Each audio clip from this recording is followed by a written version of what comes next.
G'day and welcome to the Concrete Connection Project podcast. We are down trying to create and perform on every single street of the Adelaide CBD, raising money and awareness for mental health. And today I'm down on Gouger Street at the fabulous venue called Diversity, and I'm with owner-operators Sue and Sarah. Welcome to the podcast. Thank you so much, Ben. All right. Well, what a great venue, and thank you so much for having me here today. It is a rainy day out in Adelaide, the rain in which we do need, but which sort of prevents me from getting out there with my instruments and all my gear performing on the streets, but we're looking for creative ways to create and still keep the wheels of the project going. So thanks for having me in the walls of your beautiful venue today.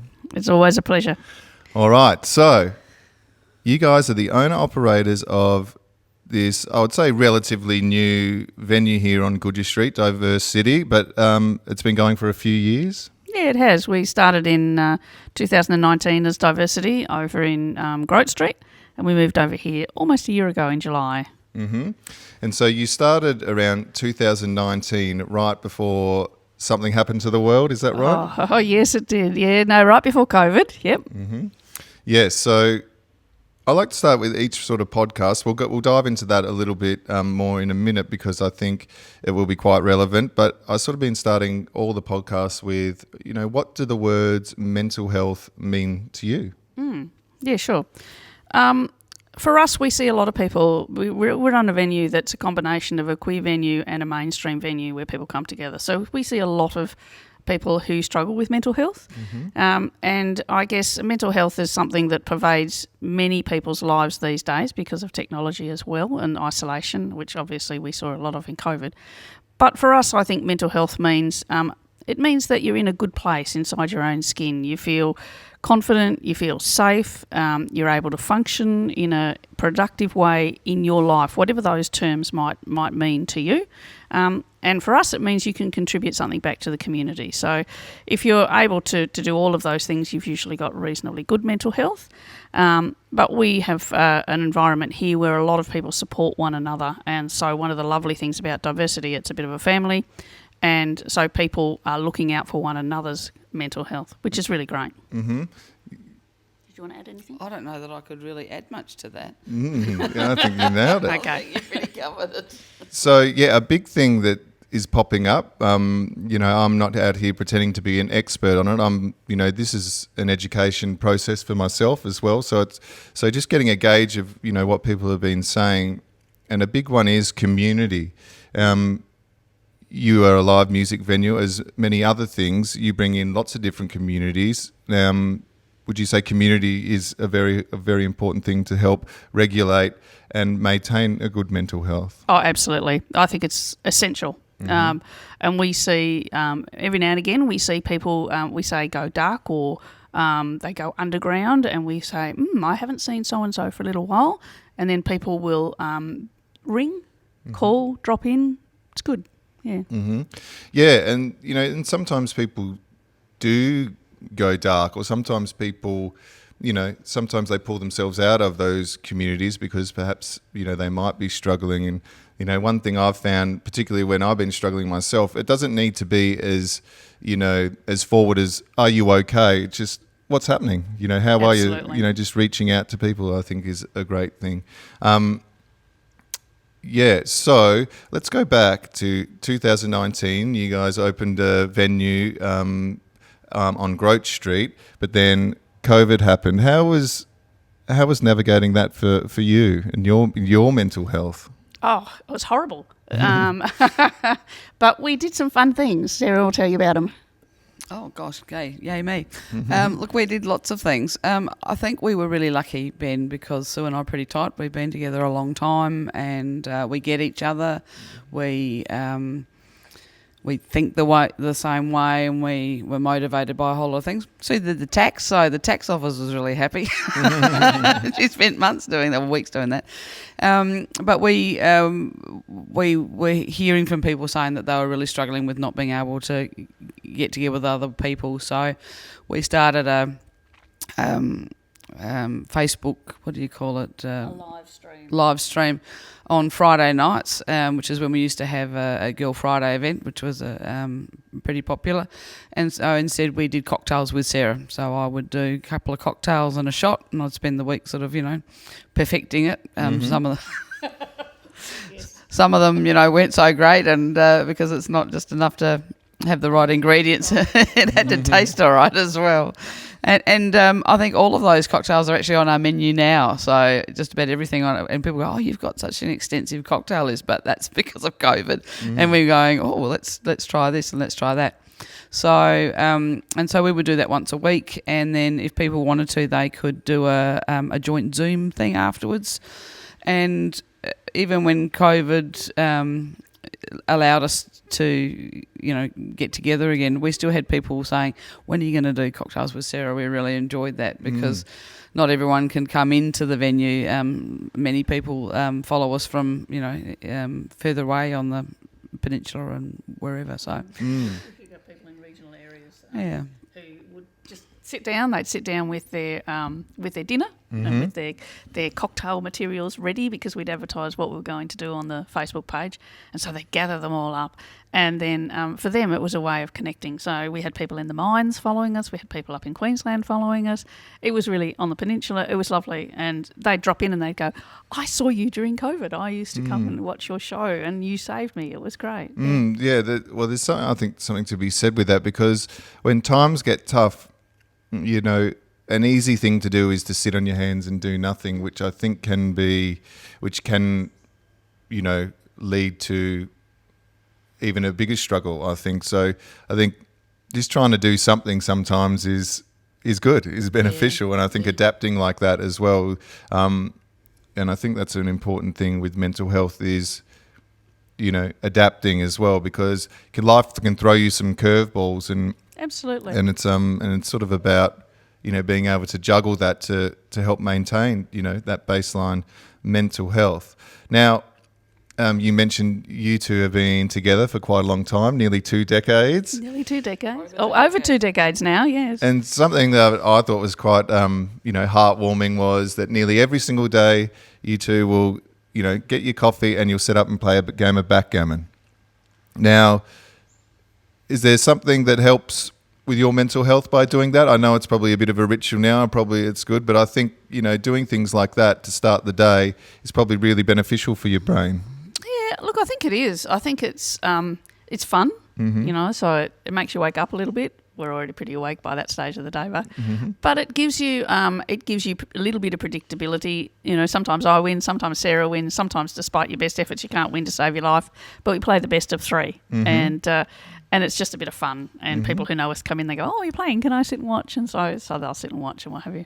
But it's just a bit of fun, and it just gives us a little kickstart to the day, have breakfast, and then we're off and racing. Well, there you go. Yeah, well, I think, backgammon's, good to get the cogs turning. Now, I do have a question. There is an incredible teapot collection and teacup collection over there. Now, whose is that, and what's the story? I think this one's for you, because you did all the hard yards collecting it. Okay, well, we this was actually in a previous venue. We used to be at Theberton, but we could only open there when we had events on. It was a mixed use with residents as well. So, but we did a variety of different things. And one particular week we had a couple of events that were going to be a week apart. One of them was for a friend's 70th, I think it was, birthday, and she wanted to do a high tea and various other things, and she was expecting a lot of people to come to that. And then the following week, some other friends of ours were going to be doing another show called Tea and Scones with Mavis. And we went, oh, well, how many people should we allow for? Anyway, I basically lost a week of my life collecting. I think we got 115 was the aim, and of trios, and I got a whole lot of coffee jugs and pots and teapots. And the idea was that we would go around, people would get half a scone to start with, and then they'd have, and I envisaged putting the coffee pots and teapots on the table, but the reality was that, Mavis was so funny that no one wanted to top up their tea and coffee. It just went cold. So we went, oh, well, we won't interrupt them. And so we don't actually use that many of them now. And that's only... But that's only a small part of the collection. And we have people come and they go, well, some of those are quite expensive. And I said, didn't pay more than $5 for a trio or $10 for a pot. And they're like, that's Royal Dalton. Doesn't matter what it was. So, and so we still use those for different events now. And people that like tea in particular love to drink out of them. High teas and things like that. Yeah, well, talking about all the different range of events, excuse the pun, it's quite diverse. It is quite diverse, So there's a bit of a... we go from live music to high teas to sort of artwork that's displayed around the room. A huge different range of events happen here, and it's sort of about bringing different communities together. What's sort of the mission statement of diversity? Yeah, Ben, we do a lot. People are amazed. They go, what do you really do at Diversity? And I guess a bit like an onion, if you peel away all the layers and just look in the middle, it's pretty simple. We just bring people together. We try to bring the wider community and the queer community together in a way that's just safe. It's easy, it's relaxed, it's fun. Mm-hmm. And when we do that, we've seen it time and time again, it brings down barriers in people's minds. So they suddenly go, oh, you don't have two heads, you don't have horns, you're not really that different to me. Mm. And that's really quite beautiful. Yeah. Well, growing up in Tasmania, I often get the two heads and two horns jokes thrown at me. It's an incredible venue. I'm really happy to be playing here too on June 23rd. We're putting on the final show, Gouger Street, even though I'm here right now, we'll be ticking off the last street for me in the southwest quarter of the city. We're doing a concert here on the 23rd of June. And can I just say, you've been very welcoming and, for me to be able to come and perform here. So thank you very much. We can't wait. Yeah, we can't wait. I think it's going to be great. Now, can I just add to that? Is that okay? So the concert's on the 23rd of June. It's a Sunday afternoon. It's a lovely relaxed time. It's 2 till 4, 5 o'clock, depends on how long we go. Mm-hmm. But it's a great opportunity to come and support mental health. And so Ben's going to play, and Alan Haberfield, he's also playing.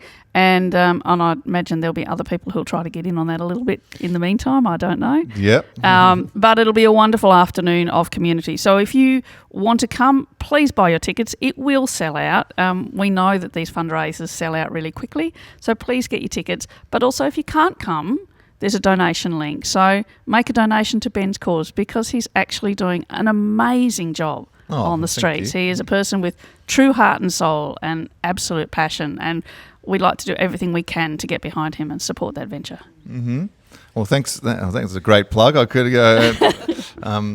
It's nearly like you're being paid or something. Well, no, as it turns out, but but we'd like to do what we can. Now, being in, what do you think about owning a live venue? Times aren't like they used to be.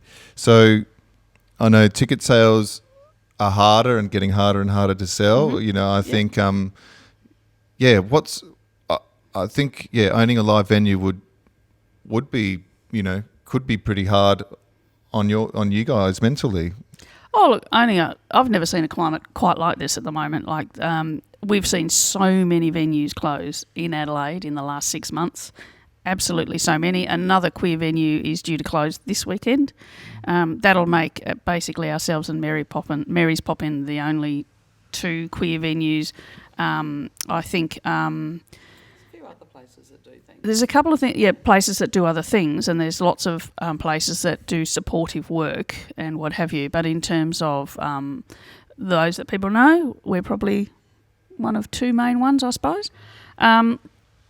It's harder to sell tickets. We've got a wonderful, amazing show on the weekend, which is on Saturday for Jodie Atkinson, an absolutely beautiful award-winning show that's having its first birthday here, and we're all working really hard to make sure that so many people see that show because that's all about grief, and it's how grief affects your life. And grief can come from anything, including, people who are having venues closed, things like this. Like it's huge, it's massive, and we've seen some support from councils and government, but not nearly enough. So if we lose that part of our community, if we lose that fabric, it'll leave a great hole. And certainly we need to support venues in all their guises, in all the work that they do, live music in particular, but also in community. So many different community activities that need to be supported. I think we need to get behind them.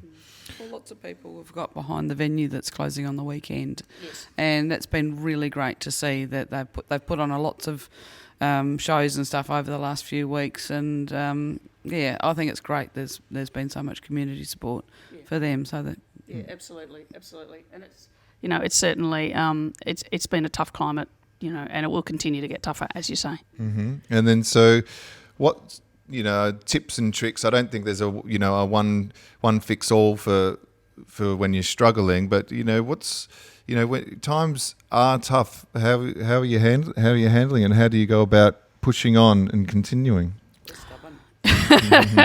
We're stubborn, but we're a bit driven. We're a bit passionate about what we do. We're a bit like you, We love what we do, and I think that's a big part of it. But we also have an amazing community of people behind us that also help and also support.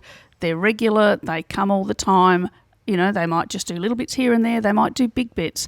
They help with social media. They help with artwork. They help with behind the bar if we need somebody. They just go, I'm there, and so that helps. But we develop new programs, and so for us, we go, well, what can we do that will help that's different? How can we tap into a different part of a new community that takes pressure off our community? So we don't want to financially be drawing on the same people in terms of trying to get them here. So we've done things like we've started a midday matinee series for our people who are in retirement living in nursing homes, and that's twofold. Partly that's helps financially with the business model, but it also helps in terms of we want to try to improve mental health for people who are becoming isolated. And we know that when people are in isolation, when they're in regimentation, when they're in a facility where they're not necessarily seen as an individual, that they lose a little bit of themselves over time. And so we've created some full cabaret performances, shows and activities that happen once a month, and we bring people out into the venue.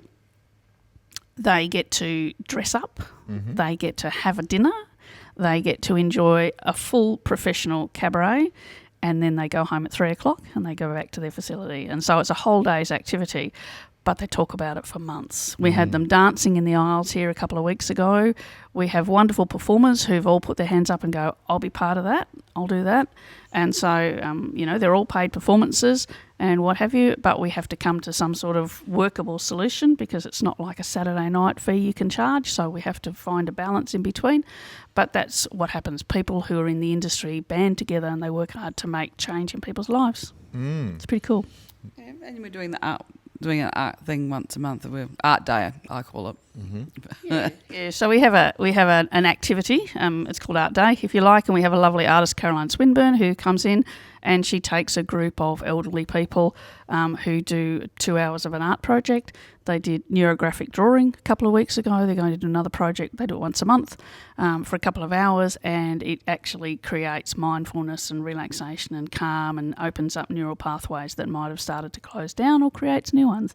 And so it actually has some beautiful outcomes. So there's all different fabrics that we're going to work with. There's some weaving, there's some glass things coming as well, and some beautiful work that's quite different. And so all of that basically gives people new opportunities, things to learn, an opportunity to come together, to be part of a social network, and they don't feel quite so isolated. So and their carers come with them, so we have a bunch of carers that come and help with that, but it's really about them having a wonderful new experience. And so that art project is working well, and the other art that we do here is what we call DC Art Space. And so Sarah's been huge in creating an opportunity here for local artists to be able to display and sell their works.